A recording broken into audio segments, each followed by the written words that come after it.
नमस्कार, बहुत स्वागत है आपका। विस्तार न्यूज आप देख रहे हैं और अब वक्त हो चला है 15 संभाग 15 खबर दिखाने का। मैं हूं आपके साथ विवेक शुक्ला। यहां पर खबर विस्तार से दिखाई जाती है।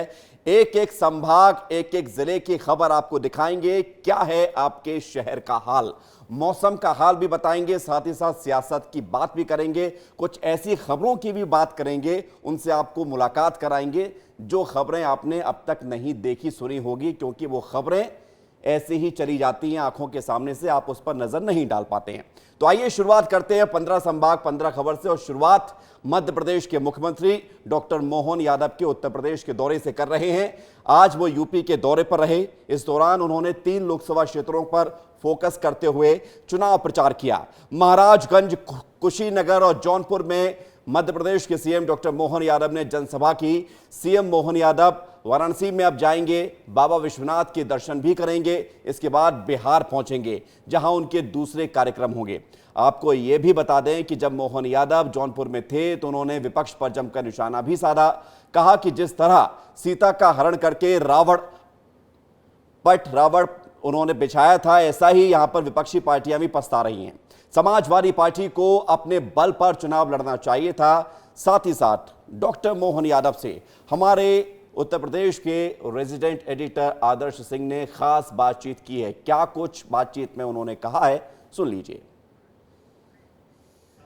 मध्य प्रदेश के मुख्यमंत्री डॉक्टर मोहन यादव जी हमारे साथ जौनपुर में मौजूद हैं। जौनपुर का क्या मिजाज है और आसपास की सीटों का? सर, आप तो लगातार दौरा कर रहे हैं यूपी का। मैं निश्चित गारंटी से कह सकता हूं, जैसा देश का मिजाज है, जौनपुर और आगे बढ़ रहा है। भारतीय जनता पार्टी के लिए, माननीय मोदी जी के लिए जनता जो दिल में जगह बना चुकी है, निश्चित रूप से भारतीय जनता पार्टी भारी बहुमत से जीतने की तरफ बढ़ रही है। और आज लगभग मैं तीसरी सभा करके चौथी में गया की तरफ जा रहा हूँ, लेकिन दिन भर ऐसी गर्मी में भी जनता जिस ढंग से उमड़ रही है, ये बता रही कि जनता के दिलों में माननीय मोदी जी ने जगह बनाई। जनता दिल से मोदी जी को चाहती है और भाजपा को चाहती है, और उसके रिजल्ट आएंगे। सर, यहाँ से थोड़ी ही दूर पर अयोध्या है और कुछ दिनों पहले तक कांग्रेस लगातार अयोध्या के अस्तित्व पर, राम मंदिर के अस्तित्व पर सवाल उठा रही थी। दर्शन करने तक कोई नहीं गया अभी तक। मैंने तो पहले ही कहा कि अयोध्या हो, मथुरा के लिए कब बोला इनने? भगवान कृष्ण से भी क्या घृणा करते हैं? क्यों करते हैं ये बताएं ना। क्यों नहीं उसको तीर्थ क्यों नहीं बनाया, विकास क्यों नहीं किया?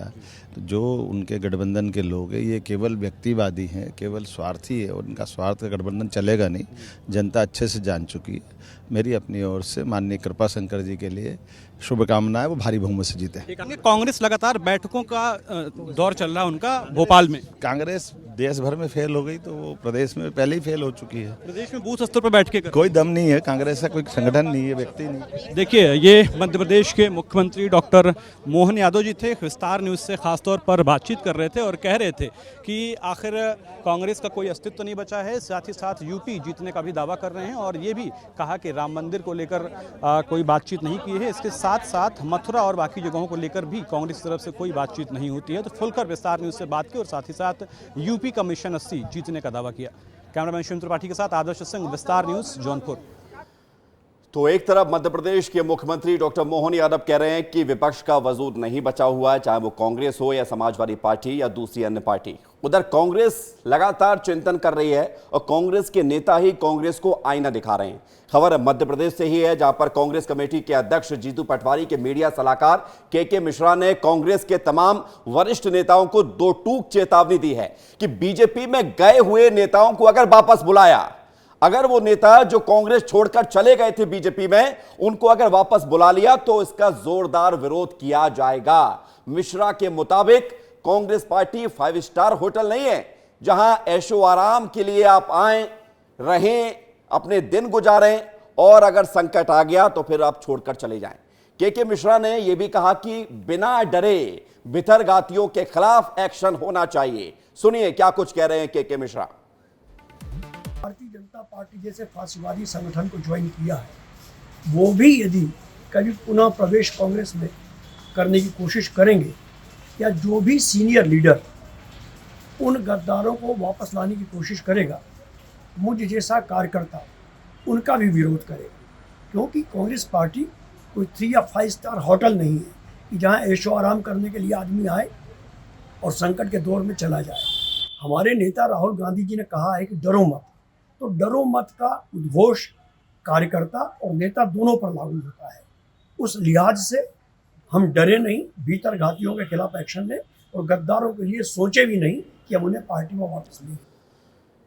तो के मिश्रा तो अपनी पार्टी को लेकर नसीहत दे रहे हैं, समझाइश दे रहे हैं, लेकिन के मिश्रा के बयान को लेकर भारतीय जनता पार्टी ने तंज कसा है। बीजेपी नेता लोकेंद्र पाराशर ने कहा है कि कांग्रेस में शीत युद्ध छिड़ा हुआ है।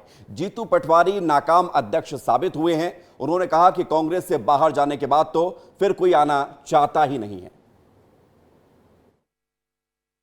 देखो के मिश्रा जी जो कह रहे हैं उसका संकेत बहुत स्पष्ट है कि भयानक गृह युद्ध छिड़ा हुआ है कांग्रेस के अंदर। और के मिश्रा जो कह रहे हैं वो जीतू पटवारी की भाषा ही बोल रहे हैं, क्योंकि जीतू पटवारी एक अक्षम अध्यक्ष साबित हुए हैं और वो अपनी अक्षमता का दोष दूसरों पर मरने की जो जुगत ढूंढ रहे हैं उस उठापटक में ये सारे बयान आ रहे हैं। और दूसरी बात, कांग्रेस पार्टी में बाहर जाने के बाद कौन अंदर जाना चाहता है? अपनी साख बचाने के लिए, जीतू पटवारी की इज्जत बचाने के लिए इस प्रकार की फिजूल की बातें वो कर रहे हैं। तो बात कांग्रेस की हो रही है, लेकिन कांग्रेस अभी जो इंदौर में उसने झटका खाया, लगता है कि उस सदमे को कांग्रेस भूलना नहीं चाहती है और अक्षय बम को तो छोड़ना बिल्कुल नहीं चाहती है। इंदौर से खबर है जहां पर अक्षय कांति बम, आपको याद होगा, जिन्होंने नामांकन वापस ले लिया था, चुनाव लड़ने से मना कर दिया था कांग्रेस से, उनको ढूंढने के लिए कांग्रेस जी तोड़ मेहनत कर रही है। कांग्रेस ने छोड़ा नहीं है, कांग्रेस उन्हें छोड़ने का नाम नहीं ले रही है। वजह यह है क्योंकि अब अक्षय कांति बम को लेकर वारंट जारी हुआ है और कहना गलत नहीं होगा कि कांग्रेस कांति के पीछे हाथ धोकर पड़ गई है। इंदौर में अक्षय कांति बम को ढूंढकर लाने वाले को कांग्रेस 5100 रुपए का इनाम देगी, पूरा 5100 रुपए, 5100 रुपए। इस रिपोर्ट को आप देखिए। कहां है बम? बम ढूंढो, 5100 रुपये पाओ।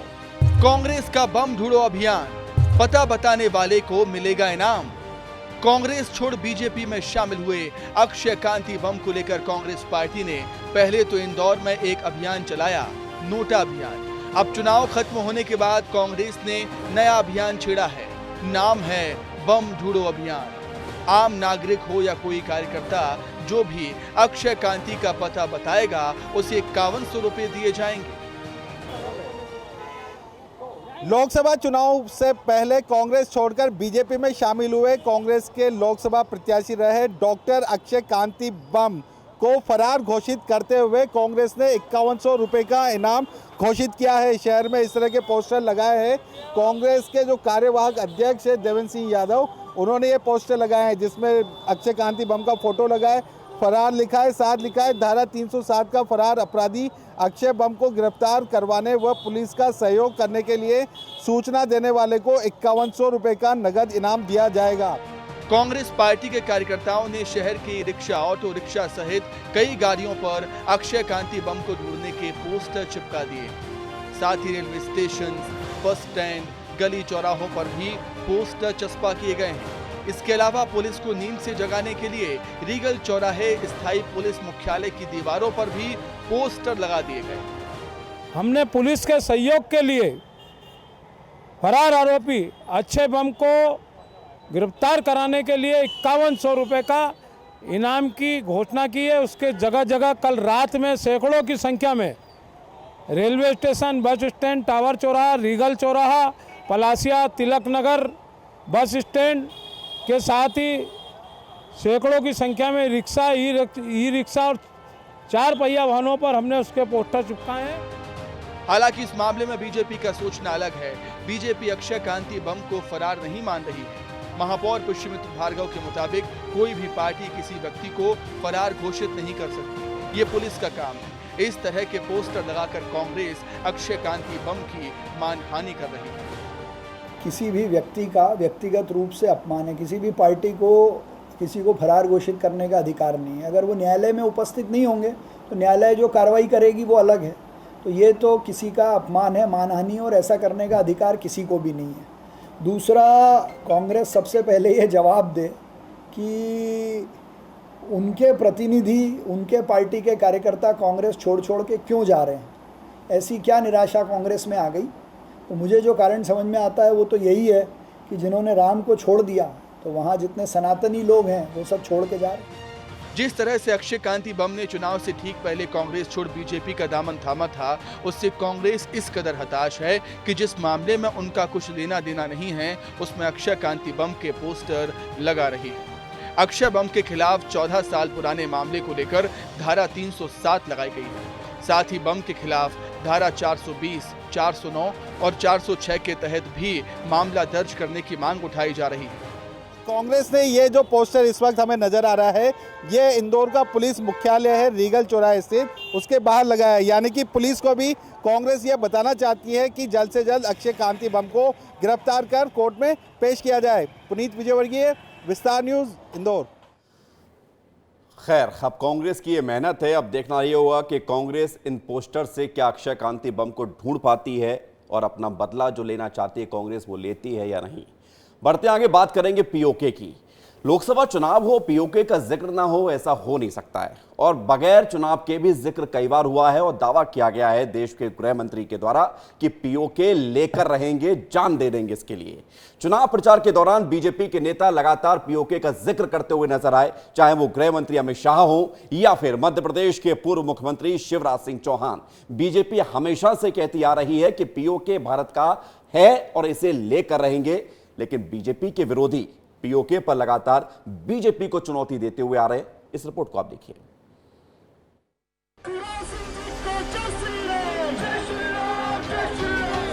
पीओके भारत का है, पीओके लेके रहेंगे। मोदी जी और अमित शाह जी को मैं चुनौती दे रहे हैं, पीओके को हासिल करके रखिए। हम नहीं डरते हैं एटम बम से। पाक ऑक्युपाई कश्मीर भारत का है और भारत से इसको कोई छीन नहीं सकता। पीओके पर बीजेपी की नजर, कांग्रेस बोले कठिन है डगर। इस लोकसभा चुनाव में पाकिस्तान अधिकृत कश्मीर का मुद्दा खूब छाया हुआ है।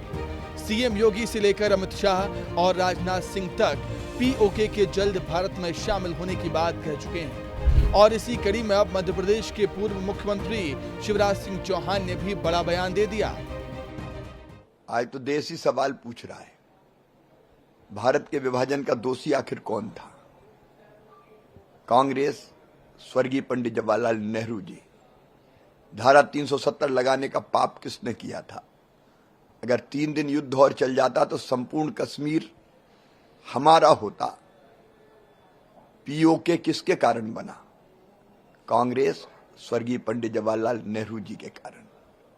पीओके भारत का है, पीओके लेके रहेंगे। यूपी के सीएम तो ये तक कह चुके हैं कि पीएम मोदी अगर तीसरी बार प्रधानमंत्री बनते हैं तो अगले 6 महीने में पीओके भी भारत का हिस्सा होगा। पाकिस्तान को, पाक अधिकृत कश्मीर को बचाना मुश्किल हो रहा है। आप देखना, चुनाव के बाद मोदी जी को तीसरी बार प्रधानमंत्री बने दीजिए, अगले 6 महीने के अंदर आप देखेंगे कि पाक अधिकृत कश्मीर भी भारत का हिस्सा हुआ। योगी आदित्यनाथ के इस बयान से पहले और इस बयान के बाद भी देश के गृह मंत्री अमित शाह लगातार अपनी चुनावी रैलियों में पीओके का जिक्र कर रहे हैं और ये बताने से भी नहीं चूक रहे हैं कि पीओके भारत का हिस्सा था और हम इसे लेकर रहेंगे। ये राहुल बाबा के एडवाइजर है मणिशंकर अय्यर, उन्होंने कहा पाकिस्तान को सम्मान दो भाई, पाक ऑक्युपाई कश्मीर की बात मत करो। क्यों ना करे? तो वो जवाब दे रहे हैं उनके पास एटम बम है, एटम बम। मुझे बताओ भाई रायबरेली वालों, पाकिस्तान के पास एटम बम है तो पाक ऑक्युपाई कश्मीर छोड़ना चाहिए क्या? अरे जोर से बोलो, छोड़ना चाहिए क्या? मैं आज आपको वादा कर कर जाता हूं, हम नहीं डरते हैं एटम बम से। पाक ऑक्युपाई कश्मीर भारत का है और भारत से इसको कोई छीन नहीं सकता। भाइयों बहनों बांधा वालों, मुझे बताओ ये पाकिस्तान जो है हमारा है, पाकिस्तान ऑक्युपाई कश्मीर हमारा है या नहीं? जोर से बोलो, है या नहीं है? मैं आज कहना चाहता हूं, पूछना चाहता हूं, जज्जर वालों, ये कश्मीर हमारा है या नहीं है? जोर से बोलो, है या नहीं है? ये खड़गे जी कहते हैं राजस्थान हरियाणा वालों का कश्मीर से क्या लेन देन है? अरे खड़गे साहब, 80 के हो गए, आप इस देश को नहीं जानते हो। जज्जर हरियाणा का मेरा बच्चा कश्मीर के लिए अपनी जान दे सकता है, जान दे सकता। भाइयों बहनों, ये कह रहे हैं कि पाकिस्तान का सम्मान करो, उसके पास एटम बम है, भारत को डरा रहे हैं। अरे राहुल बाबा, मेरी बात सुन लो, हम भारतीय जनता पार्टी वाले हैं, नरेंद्र मोदी के कार्यकर्ता है, हम एटम बम से नहीं डरते हैं, नहीं डरते हैं। मैं आज इस जज्जर की भूमि पर कहकर जाता हूं, पाक ऑक्यूपाई कश्मीर भारत का है, रहेगा, और उसको हम लेकर रहेंगे, हमें कोई नहीं रोक सकता। आपको बता दें कि सिर्फ बीजेपी ही नहीं बल्कि कांग्रेस पार्टी के नेता भी पीओके को वापस लाने के लिए खुली चुनौती दे चुके हैं। कांग्रेस नेता अधीर रंजन चौधरी ने पिछले साल संसद में कहा था कि 2024 के चुनाव से पहले पीओके छीन कर दिखाओ, सारा देश बीजेपी को वोट देगा। हाँ, करके दिखाइए, चुनाव होने की पहले करके दिखाइए। मोदी जी और अमित शाह जी को मैं चुनौती दे रहे हैं, पीओके को हासिल करके रखिए, क्योंकि हमारे इस सदन में 1993 में ऑल पार्टी रेजोल्यूशन हुई थी कि पीओके हमारे हाथ में लगना चाहिए। दरअसल पीओके इन दिनों असंतोष की आग में झुलस रहा है। अलग अलग कारणों से पाकिस्तान के कब्जे वाला कश्मीर उबल रहा है। पीओके के लोग अब पाकिस्तान के साथ नहीं रहना चाहते हैं। यही वजह है कि वहां अंदर ही अंदर बगावत की चिंगारी सुलग रही है और पीओके में सुलगती इस चिंगारी के बीच अब बीजेपी को इंतजार 4 जून का है, क्योंकि उसी दिन हिंदुस्तान की जनता का फैसला सामने आएगा, जिसके बाद तय होगी पीओके की तकदीर। ब्यूरो रिपोर्ट, विस्तार न्यूज। चलिए, अब राजनीति बातें बहुत सारी हो चुकी हैं, अब बात आपके मौसम से जुड़ी करते हैं, क्योंकि ये मौसम दुखदाई बना हुआ है। खासतौर से ग्वालियर, चंबल और निमाड़ का वो क्षेत्र जहां पर लगातार बढ़ती गर्मी लोगों के लिए परेशानी का सबब बनी हुई है। और ग्वालियर चंबल अंचल में तो गर्मी का 3rd डिग्री टॉर्चर देखने को मिल रहा है। पिछले एक सप्ताह से यहां पर तापमान 45 डिग्री के पार बना हुआ है। गर्मी इतनी है कि लोग घर से बाहर नहीं निकल पा रहे हैं। हाल क्या है ग्वालियर चंबल का, इस रिपोर्ट में आप देख लीजिए।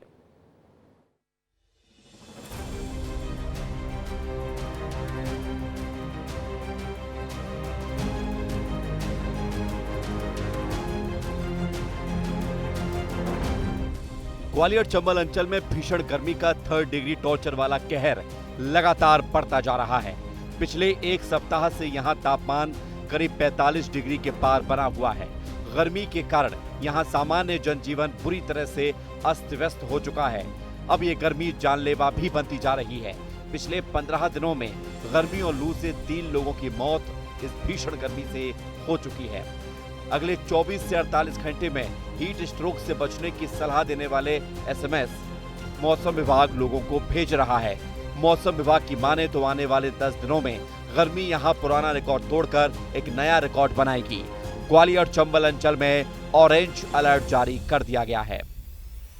देखिए, एक तो हमारे यहाँ पर ऑरेंज अलर्ट जारी किया गया है जो कि प्रिपरेशन के लिए है, और दूसरा एनडीएमए के थ्रू लोगों के मोबाइल फ़ोन पे जो भी गाइडलाइंस है वो हम लोग ट्रांसमिट कर रहे हैं एसएमएस के थ्रू जी, ताकि लोग अलर्ट रहें और उनको जानकारी रहे, आंधी की जानकारी रहे, हीट की जानकारी रहे। इस तरह की जानकारियाँ उनके मोबाइल फ़ोन पे दी जा रही हैं एसएमएस के माध्यम से। ग्वालियर चंबल के लोग जैसे ही घर से बाहर निकल रहे हैं, ऐसा लग रहा है जैसे किसी तवे पर तप रहे हों।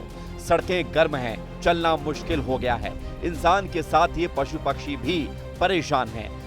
ग्वालियर चंबल अंचल में भीषण गर्मी से लोग अपने आप को बचाते हुए नजर आ रहे हैं। बाहर निकलने वाले लोग की भीड़ लस्सी और शिकंजी वाले ठेलों पर देखी जा रही है। लोगों का कहना है कि इस भीषण गर्मी से सिर्फ पानी और शिकंजी ही बचा सकती है। ग्वालियर चंबल अंचल इस समय भीषण गर्मी के दौर से गुजर रहा है। हालात ये हैं कि यहाँ पर 45 डिग्री से अधिक तापमान पहुंच रहा है और यही कारण है कि सुबह 10 बजे के बाद सड़कें पूरी तरह से सुनसान हो जाती हैं। जो लोग घर से निकल रहे हैं, उन्हें जरूरी काम है, वही घर से निकल रहे हैं। जो गर्मी से बुरा हाल है। कुछ लोग भी हमारे साथ मौजूद हैं। कितनी गर्मी है, कैसे आप? अरे बहुत ज्यादा गर्मी है अभी ग्वालियर में, और इनसे पूछो घर से निकलना कितना मुश्किल हो रहा है? अरे बड़े मुश्किल है, जल जाएगा आदमी, मर जाएगा कुछ सालों बाद, तो बुरी हालत है। कैसे बचाव कर रहे हैं अपने आप? ये रूमाल स्वापा लेके घूम रहे हैं, शिकंजी पी रहे हैं, क्या करें। कुछ शिकंजी का भी सहारा लोग काफी ले रहे हैं। और भी हमारे साथ आदमी। दादा, इस गर्मी में खास तौर पर आपकी उम्र में कितना परेशानी है? परेशानी तो सबको ही है, गर्मी है, पानी ठंडा पी रहे हैं हम, यही बहुत है। क्या क्या बचाव कर रहे हैं भाई गर्मी में? ये ले रहे हैं ना और अपना बचाव कर रहे हैं कैप लगा के। गजरा राजा मेडिकल कॉलेज के मेडिसिन विभाग के प्रमुख डॉक्टर अजय पाल सिंह के अनुसार अगर मांसपेशियों में अकड़न के साथ चक्कर आ रहे हों, बेहोशी, घबराहट, बुखार, हथेली और पैरों के तलवे गर्म लग रहे हों तो इसे गंभीरता से लेने की जरूरत है। लोग सुबह 11 बजे से शाम 5 बजे तक धूप में ना ही निकलें तो बेहतर है, और अगर जरूरी हो तो सिर और कान को अच्छे से ढककर चश्मा लगाकर ही निकलें और पानी लगातार पीते रहें। अक्सर होता ये है कि प्यास लगता है व्यक्ति को और पानी की कमी होती है, तो खाने पीने की वस्तुओं में यदि थोड़ा सा भी संक्रमण है या हल्की सी भी कोई बैक्टीरिया या वायरस है, वो पेट में पहुंचकर बहुत तेज रूप से इन्फेक्शन करता है। उससे व्यक्ति में उल्टी होना, दस्त लगना, पेट में मरोड़ होना स्टार्ट होता है। कई बार तो ये समस्या इतनी ज़्यादा होती है कि व्यक्ति डिहाइड्रेशन में चला जाता है। कुल मिलाकर गर्मी प्रचंड है और इससे बचने के लिए आपको ये तय करना होगा कि आप किस हालत में घर से बाहर निकल रहे हैं, क्योंकि जरा सी लापरवाही आपकी जान पर बन सकती है। ब्यूरो रिपोर्ट, विस्तार न्यूज।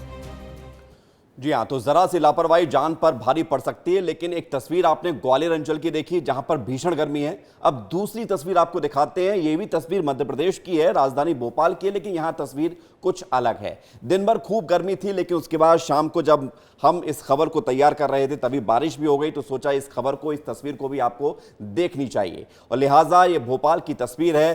थोड़ी सी बूंदाबांदी जरूर हुई, लोगों को हल्का राहत भी यहां पर महसूस हुआ है भीषण गर्मी से, लेकिन अभी भी गर्मी का प्रकोप दिख रहा है मध्य प्रदेश के तमाम हिस्सों में। लेकिन कुछ जगह ऐसे भी है जहां पर गर्मी से राहत भी है। ये दो तस्वीर आप देखिए, ग्वालियर में जहां भीषण गर्मी है, भोपाल में मौसम बदला है, बूंदाबांदी हुई है, गर्मी से राहत मिली है, कुछ ठंडी हवाओं का असर देखने को मिल रहा है। तो दो तस्वीरों से आप देखिए कि मौसम की माया है, कहीं धूप कहीं छाया है। दो रिपोर्टर हमारे साथ जुड़ रहे हैं, सीधे ग्राउंड जीरो पर उनकी तरफ रुख करते हैं। हमारे साथ इस वक्त मौजूद हैं विवेक पांडे भोपाल से, अनिल गौर ग्वालियर से। अनिल, शुरुआत आपसे, क्योंकि गर्मी वहां है और अभी भी हम देख पा रहे हैं आपके बैकग्राउंड में तेज धूप तो दिख ही रही है, क्योंकि शाम का वक्त है, अच्छा खासा उजाला है, गर्मी बहुत ज्यादा दिख रही है। क्या वहां पर लोग कह रहे हैं? बिल्कुल, देखिए विवेक, इस वक्त 6:30 बजने को जा रहे हैं, लेकिन जो गर्म हवाएं वो रुकना बंद नहीं हुई हैं और इस बात से अंदाजा लगा सकते हैं कि दिन के समय कितनी भीषण गर्मी यहाँ पर होती है। यहाँ पर पिछले एक सप्ताह से 45 डिग्री से अधिक तापमान जा रहा है और स्थिति ये है कि दिन के समय सड़कें पूरी तरह से सन्नाटा, सड़कों पर पूरी तरह से सन्नाटा होता है। और सबसे ज्यादा अगर कोई आदमी वहां पर दिखाई दे रहा है तो वो है जूस या फिर जो शिकंजी वाले ठेले हैं उन पर सबसे ज्यादा लोग वहीं दिखाई दे रहे हैं, क्योंकि उससे ही गर्मी की प्यास बुझा रहे हैं। स्थिति यह है कि पिछले एक सप्ताह से जो गर्मी का आलम है वह लगातार बढ़ रहा है। मौसम वैज्ञानिक का यह भी कहना है कि एक सप्ताह तक यह तापमान लगातार बढ़ता रहेगा। और स्थिति यह है कि अभी आज यानी 22 मई है, और अगर पिछले 2023 की 22 मई की अगर बात करें तो जो तापमान था वो 44 या 43 डिग्री था। उसके अगर पहले की बात करें 2022 की, 25 मई से तो नौतपा भी शुरू हो रहे हैं लगातार, मतलब और नौतपा में गर्मी और ज्यादा प्रकोप दिखाती है। हम विवेक की तरफ रुख करेंगे, आप भोपाल में मौजूद हैं। विवेक, भोपाल में तो मौसम कुछ शाम को अच्छा हो गया, लेकिन दिन भर यहां पर भी गर्मी देखने को मिली। विवेक, चंद मिनटों की बारिश में एक और राजधानी वासियों के लिए फजीहत खड़ी हो गई है। बारिश चंद मिनट के लिए हुई, लेकिन अब उमस का प्रकोप बढ़ गया है। दिन भर से लोग तपिश की मार झेल रहे थे, तेज़ धूप थी, लेकिन अचानक शाम को 4 बजे तेज़ हवा चलती है और इसके बाद चंद मिनटों की बारिश होती है और फिर मौसम पूरी तरीके से शुष्क हो जाता है और इसके कारण तापमान में वृद्धि तो नहीं होती है, ना ही कमी होती है, लेकिन उमस तेज़ी से बढ़ जाती है। अब जब उमस बढ़ रही है तो ऐसे में लोग परेशान हैं, क्योंकि ना तो हवा मिल रही है, ना ही उनको ठंड का या ना किसी प्रकार की गर्मी का उनको राहत है। ऐसे में उमस सबसे ज़्यादा उनको परेशान कर रही है और यही उमस एक बीमारी का कारण है। अंबिकापुर में प्रमोशन हुआ, प्रमोशन होना अच्छी बात है, लेकिन जिन लोगों का प्रमोशन हुआ, सवाल यह है कि अब वो प्रमोशन कैसे लें, क्योंकि ना तो वो नौकरी कर रहे हैं और ना ही वो इस दुनिया में है। बड़ा अजीबोगरीब मामला सामने आया है। इस रिपोर्ट को आप देखिए।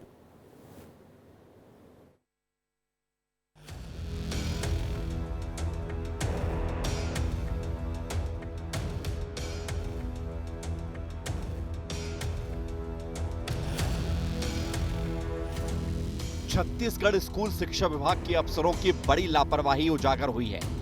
ट्राइबल विभाग द्वारा संचालित स्कूलों में पोस्टेड हेडमास्टर्स को पदोन्नति देने के लिए तैयार सूची में दुनिया छोड़कर जा चुके और रिटायर्ड हो चुके करीब 450 हेडमास्टर्स को शामिल कर दिया गया। मतलब साफ है कि विभाग इन्हें अभी भी जिंदा या नौकरी में मानकर चल रहा है। स्कूल शिक्षा विभाग ने पदोन्नति देने से पहले छत्तीसगढ़ के 2811 हेडमास्टर की वरिष्ठता सूची जारी की। 91 पेज वाले सूची को जब हेडमास्टरों ने देखा तो वो हैरान रह गए। प्रमोशन में करप्शन, ट्राइबल स्कूलों में पदस्थ हेडमास्टर्स के प्रमोशन हुए। 2811 हेडमास्टर्स के प्रमोशन की सूची जारी हुई। प्रमोशन पाने वालों में 309 रिटायर्ड हेडमास्टर सामने आए। 140 हेडमास्टर तो अब इस दुनिया में है ही नहीं। कुछ हेडमास्टर ने 10 साल पुरानी अपनी पोस्टिंग दिखाकर प्रमोशन ले लिया। 13 हेडमास्टर ने सीनियर बनकर प्रमोशन लिया है। अब जब इसका खुलासा हुआ तो जिम्मेदार अफसर हैरान हैं। वहीं विभाग के उन अफसरों और कर्मचारियों की कार्यशैली पर भी गंभीर सवाल उठ रहे हैं, क्योंकि सूची के लिए नाम ब्लॉक स्तर से भेजे जाते हैं और नियम के अनुसार वो भी सेवा पुस्तिका की जांच करने के बाद दिए जाते हैं। यहाँ से फिर नाम जिला शिक्षा अधिकारी और इसके बाद संयुक्त संचालक शिक्षा के दफ्तर से फाइलें गुजरती हैं। लेकिन इतनी सारी प्रोसेस के बावजूद कहीं पर भी गड़बड़ी पकड़ी नहीं गई। शासन से निर्देश प्राप्त दिया जाता है उन्हें कि वरिष्ठता सूची का सत्यापन आपको सेवा पुस्तिका से मिलान करके करना है और प्रमाणित करके हस्ताक्षर करना है उनको। क्या आश्वासन दिया गया? साहब बोले कि इस संबंध में भी हम पत्र जारी करेंगे और प्रपत्र 1 भर के प्रमाणित करने वाले अधिकारी के खिलाफ भी कार्रवाई तय करेंगे। देखिए, जो हमारे पास जो वरिष्ठता सूची से संबंधित जानकारियाँ आती हैं वो ब्लॉक लेवल से जानकारी एकत्र होती है और वो जिला शिक्षा अधिकारी के पास आती है। वहाँ से फिर संभाग स्तर पे उसका संकलन होता है, उसको कंपाइल हम लोग करते हैं। तो वास्तव में वो प्रमाण पत्र उनसे हम लोग लेते हैं कि सेवा पुस्तिका से उसका मिलान कर लिया गया। विस्तार न्यूज की टीम ने जब लिस्ट में शामिल हेडमास्टर के नामों की पड़ताल की तो गड़बड़ी साफ तौर पर देखी जा सकती थी। विस्तार न्यूज ने एक ऐसे शख्स के साथ बातचीत की जो कई साल पहले ही हेडमास्टर के पद से रिटायर्ड हो चुके हैं, लेकिन इस सूची में उनका नाम भी सामने आ गया। छत्तीसगढ़ शिक्षा विभाग में एक अजीब कारनामा हुआ है। आइए बात करते हैं उनसे और जानते हैं कि गड़बड़ी आखिर किस तरीके से हुआ था। प्रदेश अफसर की जो सूची बने उससे जो है नाम विलोपित नहीं किया गया है ना, जबकि चाहिए शासन को कि नाम विलोपित करके जो आने वाले कर्मचारी हैं उनको जो है लाभ दिया जाए, पदोन्नति का लाभ दिया जाए, जिससे कि इससे जो है कर्मचारियों को लाभ मिल सके। और हम जो रिटायरमेंट कर्मचारी हैं एक बार पुनः सूची को जांच करते हुए सबका नाम विलोपित कर दिया जाए। ये जो गड़बड़ी जिस तरीके से हुआ, आपको क्या लगता है जो प्रमोशन आज आपका रिटायरमेंट के बाद आपका नाम लिस्ट में आ रहा है, क्या ये प्रमोशन का लिस्ट अगर पहले बन गया होता तो शायद आपको लाभ मिला होता? नहीं, प्रमोशन की सूची पहले बनी थी सर, उसमें भी नाम मेरा था, है ना। लेकिन अब जो है विधिवत जो है वो करने के बाद मैं यही कहूँगा कि भाई विधिवत जांच हो करके ताकि आने वाले जिनको जो पात्र होंगे उनको लाभ दिया जाए। इससे पहले भी शिक्षा विभाग में पदोन्नति देने और पोस्टिंग में गड़बड़ी के साथ करोड़ों रुपए के लेन देन का मामला सामने आया था। बाद में खूब राजनीति हुई, अफसर सस्पेंड हुए, लेकिन अब रिटायर्ड और मृत हेडमास्टर्स को पदोन्नति देने के लिए तैयार की गई ये सूची कई सारे सवाल खड़े करती है। ब्यूरो रिपोर्ट, विस्तार न्यूज। और सीधे बात करते हैं दिलीप जायसवाल से। विस्तार न्यूज संवाददाता अंबिकापुर से हमारे साथ बने हुए हैं। दिलीप, कई प्रक्रिया से होकर ये चयन सूची बनाई जाती है जिनको प्रमोशन मिलता है, लेकिन हैरानी है कि जो रिटायर्ड हो चुके हैं या जो अब इस दुनिया में नहीं है उनका भी प्रमोशन हो गया है। अब क्या होगा इस मामले में, जरा बताइए, और कैसे खुलासा हुआ? देखिए, जो पूरा मामला है, सबसे पहले इसकी प्रक्रिया आपको बता दूं। सबसे जो इसकी प्रक्रिया शुरू होती है वो बीओ कार्यालय से शुरू होती है। बीओ कार्यालय से वरिष्ठ जो शिक्षक होते हैं, जो हेडमास्टर होते हैं, उनकी सूची बनती है। वहां से डीओ कार्यालय भेजा जाता है, डीओ कार्यालय से संयुक्त संचालनालय भेजा जाता है। उसके बाद ये सीधे डायरेक्टरेट में जाता है और उसके बाद वहां पे सूची बनती है कि जो सीनियर शिक्षक हैं जिनको आपका पदोन्नति देना है, उनका एक लिस्ट तैयार होता है। लेकिन जब पदोन्नति की जो लिस्ट है, 2800 शिक्षकों की लिस्ट है छत्तीसगढ़ में, उनका जब ये सूची जब शिक्षक संघ के लोगों को मिला और उन्होंने जब एक एक का शिक्षकों का नाम देखा तो हैरान रह गए। आपको बता दूं कि 1958 में अगर किसी का पैदा हुआ है और आज 2024 में उसकी उम्र 65 साल हो जाती है, यानी छत्तीसगढ़ में 62 साल में रिटायरमेंट की उम्र है, उसके बाद भी उनको 65 साल 3 साल पहले अगर कोई रिटायर दिलीप, अब आगे क्या होगा? घोटाला तो सामने आ चुका है।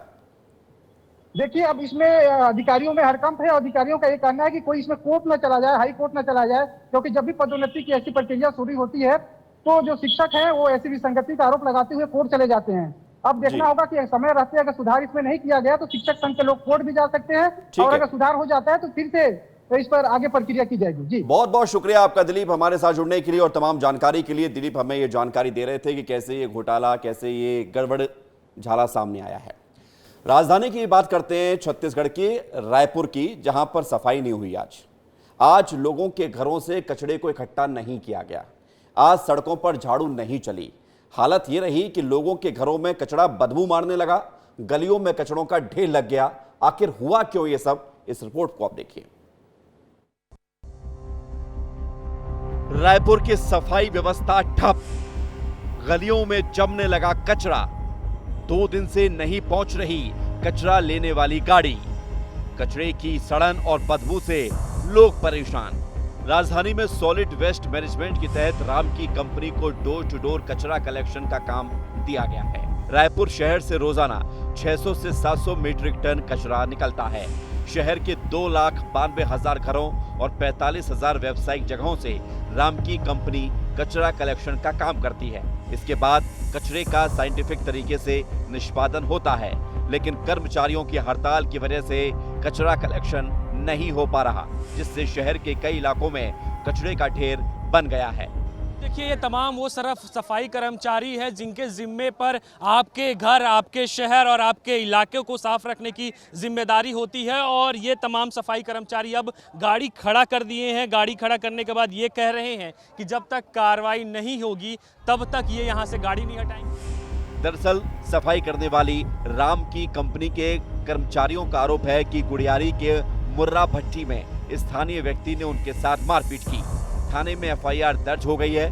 प्रशासन ने उस व्यक्ति पर लेकिन कार्रवाई नहीं की, जिससे वो नाराज होकर अब हड़ताल पर बैठ गए हैं। सफाई कर्मचारियों का कहना है कि काम के दौरान बदसलूकी, गाली गलौज और मारपीट पर लोग उतर आए हैं। इसके साथ ही हमारे काम के अनुसार हमें सैलरी भी नहीं मिल रही। हमारी मांग है कि जिन लोगों ने हमारे साथी से मारपीट की है उन पर कार्रवाई करें।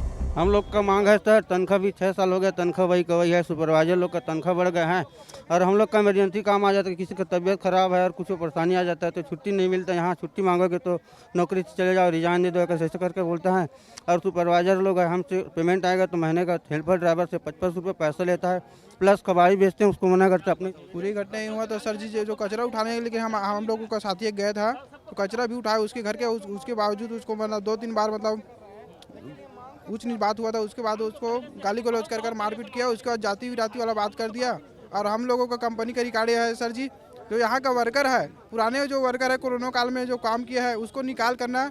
दिनेश नेताम जो सुपरवाइजर है हम लोगों का, मैं उसका ड्राइवर हुआ, 8 नंबर 26 का है, वो हम लोगों के बीच के अगर आदमी को निकाल कर ना वो दूसरे का मतलब पैसा लेकर ना 15,000 रुपये पैसा लेकर 15,000 20,000 पैसा लेकर ना वो काम मिलाता है और अपने बीच के दोस्तों संगी साथी को पुराना आदमी को निकालता है। 2 दिनों से कचरा के उठाव न होने से रायपुर नगर निगम ने राम की कंपनी को पत्र जारी कर मामले को जल्द सुलझाने की बात कही है। रायपुर नगर निगम के उपायुक्त राजेंद्र गुप्ता का कहना है कि कंपनी प्रबंधन और कर्मचारियों के बीच समझौता होना उनका ये निजी मामला है, लेकिन अगर इसका असर रायपुर की सफाई व्यवस्था पर पड़ता है तो निश्चित तौर पर आने वाले समय पर सफाई टेंडर निरस्त किया जा सकता है। हमने पत्र लिखकर जल्द समस्या सुलझाकर वापस से कचरा उठाने के निर्देश दे दिए हैं। अब विवाद होने के बाद में ये तमाम गाड़ियों को खड़ा कर दिया गया है। सफाई कर्मचारी ये कह रहे हैं कि जब तक उनसे माफ़ी नहीं मांगी जाएगी और उसी व्यक्तियों पर कार्रवाई नहीं की जाएगी जिससे उनके मारपीट किया गया है, तब तक ये गाड़ियां इसी प्रकार से खड़ी रहेंगी। और अगर ये 2 दिन का समय हो गया है, अगर ये गाड़ियां अभी भी खड़ी रहेंगी तो निश्चित तौर पर जो आगामी समय पर जो घरों पर कचरा है वो जमना शुरू हो जाएगा और शहर की सफाई व्यवस्था जो है वो चरमराने की कगार पर भी पहुँच सकती है। कैमरा पर्सन खेमराज के साथ रोहित मिश्रा, विस्तार न्यूज़, रायपुर। बढ़ते आगे, टैक्स चोरी को रोकने के लिए छत्तीसगढ़ में साय सरकार ने नई पहल की है। साय सरकार प्रदेश में जल्द ही विजिलेंस सिस्टम लागू करने जा रही है। बड़ी बातें क्या है आप ये भी समझिए कि क्या होगा ये विजिलेंस सिस्टम, ताकि लोगों को इससे राहत मिलेगी। महाराष्ट्र, कर्नाटक के बाद ये देश का तीसरा ऐसा राज्य होगा जहां पर विजिलेंस का सिस्टम तैयार किया जा रहा है। ये पहल पंजीयन विभाग में एक ट्रांसपेरेंसी सिस्टम को बनाने के लिए किया जा रहा है, ताकि और ज्यादा पारदर्शिता के साथ लोगों को ये पता चल सके कि कामकाज कैसे होता है और उनकी सहूलियतों को बढ़ाया जा सके। छत्तीसगढ़ में हर बड़ी रजिस्ट्री की स्क्रूटनी होगी। पहले पक्ष और विपक्ष के आपको बयान भी सुनाते हैं, क्योंकि इस पूरे मामले को लेकर बीजेपी और कांग्रेस की तरफ से प्रतिक्रिया सामने आई है। देखिए, जहाँ भी जो भी क्षेत्र हैं सभी जगह हम ईमानदार टैक्स पेयर को प्रोत्साहित करने का पूरा प्रयास कर रहे हैं और जीएसटी विभाग सभी चीज़ों का रिसर्च कर रहा है और जो बेस्ट पॉसिबल लोगों को जो जहाँ पे जो स्कोप है वो टैक्स सब पे करें, इसी से प्रदेश का विकास होगा, हम अपील भी करते हैं। और आने वाले पंचायत चुनाव में, नगरीय निकाय चुनाव में भी भारतीय जनता पार्टी को ही छत्तीसगढ़ के शहरी क्षेत्रों की जनता नगरीय निकाय चुनाव में और ग्रामीण क्षेत्र की जनता पंचायत चुनाव में निश्चित रूप से आशीर्वाद दें। नहीं, निश्चित रूप से सभी लोग भारतीय जनता पार्टी को आशीर्वाद देने के लिए जरूर आए। व्यापारी वर्ग जीएसटी के प्रावधानों को लेकर हताश और परेशान है। कई प्रकार से जीएसटी लगाया जा रहा है और व्यापारी इन समस्याओं को लगातार केंद्र सरकार के आगे रखे भी हैं और सुझाव भी दिए हैं, पर उस पर अमल नहीं किया गया है। और अभी चुनाव को देखते हुए जिस प्रकार से जीएसटी की छापामार कार्रवाई हो रही है, ये पूरी तरीका से भारतीय जनता पार्टी के लिए वसूली के लिए छापामार कार्रवाई की जा रही है। और भाजपा नेता के द्वारा व्यापारियों को टैक्स चोर कहना बेहद निंदनीय है। व्यापारी तो हमेशा टैक्स दिए हैं। इंदौर में भी भीषण गर्मी पड़ रही है। सिग्नल चौराहे पर राहत देने के उद्देश्य से ग्रीन शेड लगाए गए हैं। ये पहल एमआईसी सदस्य और पार्षद नंद किशोर पहाड़िया ने की है। उन्होंने अपने वार्ड में आने वाले लैंटर्न चौराहे पर ग्रीन शेड लगवाई है। ग्रीन शेड लगवाने से सिग्नल में रुकने वाले लोगों को गर्मी से राहत मिलती है। आपको ये भी बता दें कि इस बार इंदौर में गर्मी ने पिछले कई साल का रिकॉर्ड तोड़ा है। 10 साल में पहली मर्तबा ये हुआ है कि 4 दिन से तापमान 41 डिग्री से नीचे उतरा ही नहीं है। इंदौर में तेज गर्मी ने सारे रिकॉर्ड तोड़ दिए हैं। पिछले 10 साल में पहली बार ऐसा हुआ है कि लगातार 4 दिन तक टेम्परेचर 41 डिग्री के ऊपर है। लेकिन अब इंदौर के जो लोग हैं, खासकर 2 पहिया वाहन चालक, उनको सिग्नल पर राहत मिल सके इसलिए इस तरह के ग्रीन शेड लगवाए गए हैं। सबसे पहले हम लोगों से बात करते हैं। भैया, ये जो ग्रीन शेड लगी है, कितनी राहत मिल रही है इससे? बहुत अच्छी राहत मिल रही है। अब गर्मी में यहाँ पे मुश्किल से 1 से 2 मिनट तो रुकना ही पड़ता है, लेकिन 1 से 2 मिनट भी अगर धूप में रुके तो काफ़ी तकलीफ होती है। नेट से कम से कम थोड़ा बहुत सुकून तो मिल रहा है। इंदौर में सिग्नल के आसपास लोग पेड़ तलाश करते हैं, लेकिन अब ये ग्रीन शेड लगी है। क्या कहेंगे बाबूजी आप, ये ग्रीन शेड? है सर, एकदम बढ़िया है। छाया होना चाहिए। पेड़ तो कटते जा रहे हैं, इसलिए अच्छा है, अच्छी पहल है। आप क्या कहेंगे सर? सर, ये एक नया मतलब देखने को मिल रहा है, नए टाइप का। तो ये जिनके भी द्वारा किया गया उनको बहुत बहुत धन्यवाद। और बहुत अच्छी मतलब ऐसा रह रहा है कि जो भी ट्रैफिक में रुक रहे हैं तो बड़ी तसल्ली, आराम, कंफर्टेबल है। 1 मिनट के लिए भी तसल्ली महसूस करे, छाया मिली है ऐसा। सर ये आपने ग्रीन शेड लगवाए हैं। देखिए मैंने एक वीडियो देखा था कि कर्नाटक का एक वीडियो मुझे किसी मित्र ने शेयर किया था, तो मैं 15 दिन से प्रयास में था कि मैं अपने वार्ड में तो ये अभियान को खुद ही अपने सहयोग से करूं और अपने यहाँ के जितने भी हमारे वाहन चालक होते हैं, जो भले 1 मिनट का स्टॉप हो या 1.5 मिनट का, अभी हम देख रहे हैं कि शहर में 43 डिग्री के पार टेम्परेचर जा रहा है। तो अब और भी शहर के लोग आगे आ रहे हैं और अग्रवाल समाज, जिस तरह से नंदकिशोर पहाड़िया जी बता रहे हैं कि अग्रवाल समाज भी आगे आ रहा है और शहर के जितने भी ट्रैफिक सिग्नल्स है वहां पर इस तरह के ग्रीन नेट लगाने की बात कर रहे हैं। पुनीत विजयवर्गीय, विस्तार न्यूज, इंदौर।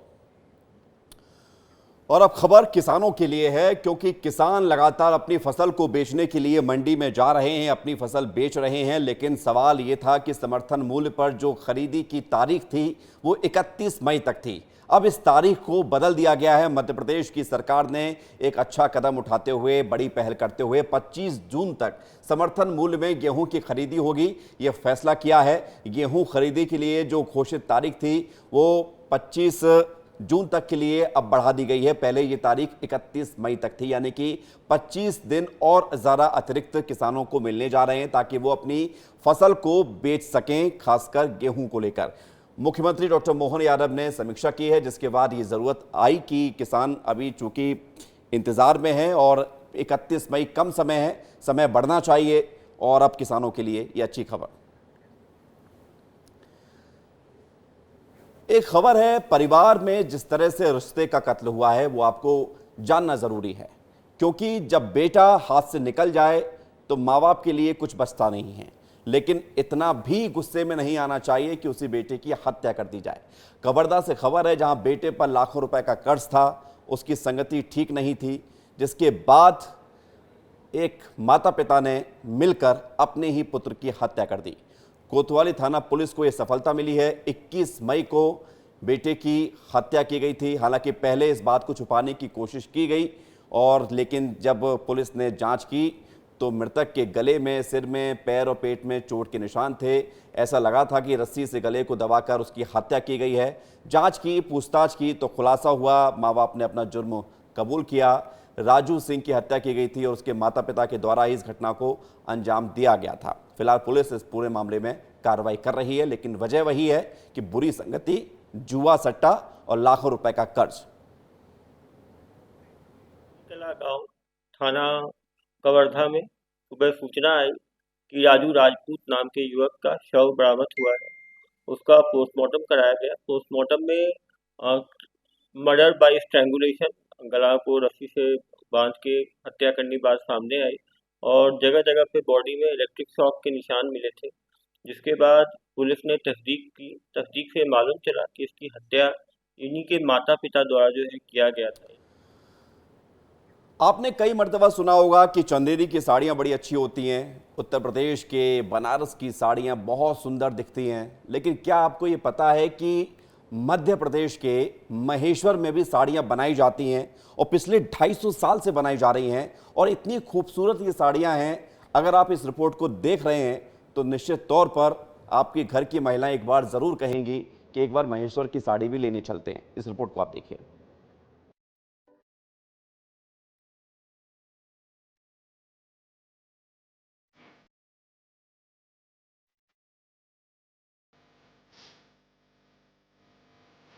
आपने चंदेरी और बनारसी साड़ियों के बारे में खूब सुना होगा।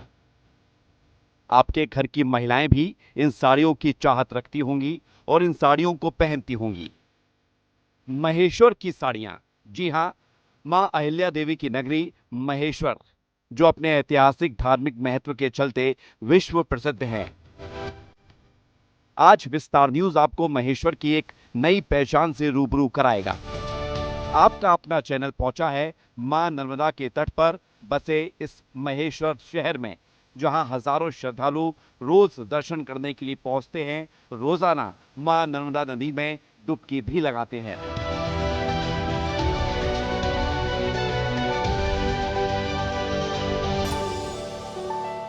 महेश्वर ऐतिहासिक धरोहर, धार्मिक धरोहर और पौराणिक धरोहर के नाम से मशहूर ये किला, ये अपनी तस्वीर को बयां करता है, लेकिन इसी ऐतिहासिक तस्वीर के बीच महेश्वर क्यों और वजह से जाना जाता है, आपको बताता चलूं कि ऐतिहासिक धरोहर के अलावा यहाँ की माहेश्वरी साड़ियाँ विश्व भर में मशहूर हो चुकी है। इसकी डिमांड इतनी बढ़ चुकी है कि यहाँ के लोगों ने हैंडलूम डाल रखा है, जगह जगह उसकी जो है फैक्ट्रियाँ डल चुकी है। महेश्वर अब अपनी महेश्वरी साड़ियों के लिए दुनिया भर में अब पहचाने जाने लगा है। हथकरघा यानी कि हाथ से बुनी जाने वाली साड़ियां यहां बनाई जाती हैं और इस साड़ी को खरीदने वाले देश के कोने कोने में लोग मौजूद हैं। इन साड़ी पर जो कलाकारी है, कारीगरी है, वो बेहद खूबसूरत है। महेश्वर का किला बेहद प्रसिद्ध है। इस किले की जो डिजाइन है, वो डिजाइन आपको यहां पर साड़ियों में भी देखने को मिलेगी।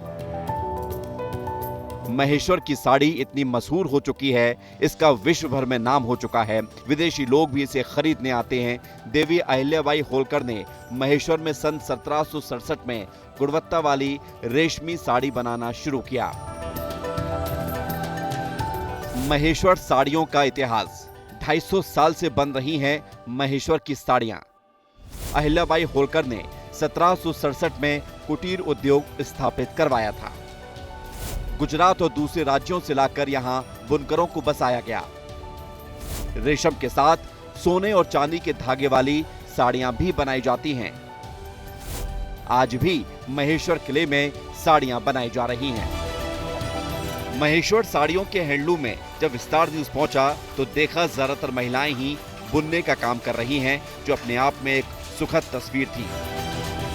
कैसे बनाते हैं दादी साड़ी?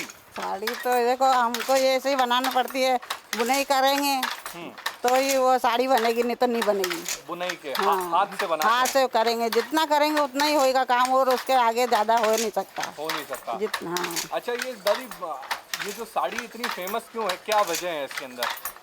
ये महेश्वर की फेमस इसलिए है कि जो घाट पे मंदिरों ने उसकी डिजाइन जो उसमें है मंदिरों में, वो डिजाइन हमारी साड़ियों में है। साड़ियों में? हाँ। माल तो विदेशों तक जाता है सर, पहले तो इंडिया में था, अब तो इतना फेमस हो गया महेश्वरी साड़ी की, बहुत दूर दूर तक जाता है ये। हाँ, बहुत पसंद करने लगे हैं इसको लोगों। हर घर में लोग बना रहे हैं इसको? हाँ, हर घर में वो लोग बना रहा है इसको। यहाँ पे क्या है, बच्चे महिलाएं सबको रोजगार मिल रहा है इससे, छोटे से लेके बड़े तक को रोजगार मिलता है यहाँ पर। हैंडलूम के संचालक होलकर वंश की साड़ी बनाने की परंपरा को संजो कर रखना चाहते हैं। सब चीज़ हाथ से होता है, मशीन से हम लोगों ने विरोध किया था पावरलूम का कि हम पावरलूम में ये साड़ी नहीं जान देंगे, तो वो हमने विरोध किया और वो बंद किया कि कोई कारीगर मशीन से अपना साड़ी नहीं बनाएगा, उद्योग नहीं करेगा। और आज ये स्थिति है महेश्वर में कि महेश्वर अगर जिंदा है तो शालीन देवी होलकर और होलकर साहब की वजह से ही जिंदा है, और नहीं तो ये महेश्वर पूरा ख़त्म हो जाता है। महेश्वर में आज ज़्यादातर घरों में साड़ियों को बनाने का काम चल रहा है। बस्तियों में घर घर में साड़ियाँ बनाई जा रही हैं। आपको बताता चलूं कि जब मैं यहाँ से गुजरा तो हर घर से इसी हैंडलूम की आवाज़ आ रही थी, और तस्वीरें बता रही है कि अब यहाँ पर महेश्वर में रोजगार को लेकर हर व्यक्ति आत्मनिर्भर है। आत्मनिर्भर के साथ आत्म भारत का भी निर्माण कर रहा है। तो ये तस्वीर थी मध्य प्रदेश के खरगोन जिले के महेश्वर की। विस्तार न्यूज़ के लिए नजमुद्दीन शेख के साथ जफर अशरफी, खरगोन। इस बीच एक बड़ी खबर आ रही है, वो आपको बता दें। राहुल गांधी लोकसभा चुनाव प्रचार चल रहा है। इस दौरान राहुल गांधी ने मीडिया को ब्लैकमेलर और बिकाऊ कहे जाने पर जो बयान दिया था, उस बयान का विरोध किया है छत्तीसगढ़ के मुख्यमंत्री विष्णुदेव साय ने, और कड़ा ऐतराज इस पर जाहिर किया है। देश भर के मीडिया संस्थानों से यह पूछा है कि क्या वो कांग्रेस के युवराज के इस बयान से सहमत हैं। राहुल गांधी ने अपने एक इंटरव्यू में भारतीय मीडिया पर सीधा आरोप लगाते हुए उसे बिकाऊ और ब्लैकमेलर कहा था। राहुल ने कहा था कि हिंदुस्तान का मीडिया सिस्टम अब मीडिया सिस्टम नहीं रहा। साफ शब्दों में कहें तो मीडिया पैसा कमाने के लिए राजनीतिक रूप से ब्लैकमेलिंग करने वाली व्यवस्था है। इस पर छत्तीसगढ़ के सीएम साय ने अपने सोशल मीडिया हैंडल एक्स पर लिखा है कि कांग्रेस नेता राहुल गांधी ने भारतीय मीडिया को ब्लैकमेलर और बिकाऊ कहा है। गांधी ने हालिया प्रसारित एक इंटरव्यू में कहा है कि हिंदुस्तान का मीडिया सिस्टम अब मीडिया सिस्टम नहीं है। जो बात हम आपको बता चुके हैं वही बातें सीएम ने कही हैं, जिस पर आपत्तिजनक ये बयान, इससे वो सहमत नहीं है। और उनसे पूछा भी है मीडिया संस्थानों से कि क्या राहुल के इस बयान से वो सहमत हैं। ये अपने आप में एक बड़ी खबर है जो हम आपको दिखा रहे हैं लगातार। तो 15 संभाग और 15 खबर में आज के लिए इतना ही। कल फिर होगी आपसे मुलाकात, दीजिए इजाजत। देखते रहिए आप विस्तार न्यूज। धन्यवाद।